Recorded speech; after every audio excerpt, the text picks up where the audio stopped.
Hello friend, welcome back to my another blog. And সবাই কেমন আছেন? আশা করি আল্লাহর রহমতে সবাই ভালো আছেন এবং আমিও আল্লাহর রহমতে অনেক ভালো আছি। তো আমি সকাল সকাল রেডি হয়ে বের হয়ে পড়লাম প্রাইভেটের উদ্দেশ্যে, কারণ প্রাইভেট আছে আজকে। বাট কালকের প্রাইভেটটা করতে পারি নাই, কারণ ঘুমের কারণে আমি উঠতে পারি না। আর আজকে আমি ভয়েসটা খুবই আস্তে দিচ্ছি, কারণ আমার মন মেজাজটা এত ভালো নাই। তো এর জন্যে কেউ কোনো কিছু আবার মনে করেন না। তো আমি গাড়িতে ওঠার পরে আমার বান্ধবীদের সাথে আমার দেখা হয়ে গেলো। তো ওদের সাথে অনেক দিন পরে দেখা হওয়ার কারণে আমি ওদের সাথে গল্প করতেছি। আগে একসাথে প্রাইভেট পড়তাম, বাট এখন আর পড়ি না। যে যার মতো প্রাইভেট পড়ি, যে আলাদা আলাদা টিচারের কাছে। তো প্রাইভেটে এখানে বসে এসে দেখি যে স্যার আসে নাই, যার কারণে যে দেখেন আমি আর আমার আরেকটা ফ্রেন্ড এখানে বসে বসে আমরা পড়া রিভিশন করতেছিলাম। তো ওই সময় আবার আমি ওর একটু ক্যামেরায় রেকর্ড করে ফেলাম। তারপরে দোকানে আসার পরে সিঙ্গারা কিনে নিয়ে আসছিলাম, ভাবি টাকা দিছিল, কারণ আমি সকালে কিছু খাইতে পাই না, তো 10টার পরেই খাই। অ্যান্ড তারপরে দোকান থেকে বের হয়ে আমি বাসায় যাওয়ার জন্য গাড়িতে উঠে পড়লাম। অ্যান্ড এখানে আকাশটা দেখেন অনেক সুন্দর লাগতেছিল, আমার কাছে তো অস্থির লাগতেছিল। যদিও আমি তখন দেখতে পাই না, কিন্তু পরে দেখলাম। বাসায় আসার পরে দেখেন আমি সিনহার সাথে মজা করতেছি। ওরে আমি সিনহা বইলা ডাকি, আর ও আমার দিকে তাকায়, আবার ওরে ব্রু করি, ও আবার উল্টো দিকে তাকায়, আবার ফোন নেওয়ার জন্য হামকুর পারে। তো সকালে খাবার খাই নাই জন্য আমি একটু খাবার খেয়ে নিলাম। আর এই যে সাজনার সময় আসলে বাসায় সাজনা সাজনা সাজনা সাজনা খাইতে খাইতে আমার জীবন একদম বাজনার মতন অবস্থা হয়ে গেছে। মনে হয় না যে আর আমি বাঁচবো আর একটা দিন সাজনা খাইলে। খাইতে খাইতে জীবন একদম তেজপাতা হয়ে গেছে। অ্যান্ড ভাত খাওয়ার পরে একটু চা খেলাম, কারণ আমার নানি ছিল, আর নানি শুধু সবসময় চা খাওয়াই করতে থাকে।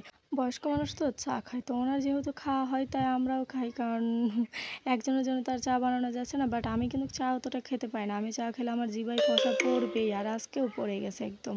জিভায় ফসা পড়ে একদম জিবলা টিবলা শেষ, একদম কি বলবো, আর বলার মতন কোনো ভাষা নেই। এইদিকে দেখেন আমার নানি কিন্তু হাঁসের মাংস কাটতেছে আজকে। আমি কিন্তু কারো একটা ভিডিও আপলোড দিব, সেটা হচ্ছে হাঁসের মাংস রান্না করার আর কি। তো আপনার ওই ভিডিওটাও অবশ্যই দেখে নেবেন, যে আমার আম্মু কীভাবে রান্না করলো বা আমরা খেলাম, আর এত মানে কেমন কি হয়েছিল।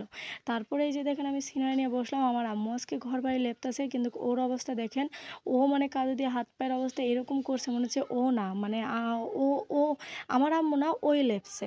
ওই আমার বড় আম্মু, ওই সব কিছু লেপে টেপে দিছে, মাথা মুথা সব কিছু ইয়ে করছে। মানে এটা আমি ভিডিওতে দেখা যাচ্ছে যেন ও কান্না করতেছে, মানে ওর পেস্টিসে যে দাগ পড়তেছে এটা ও বুঝতেছে।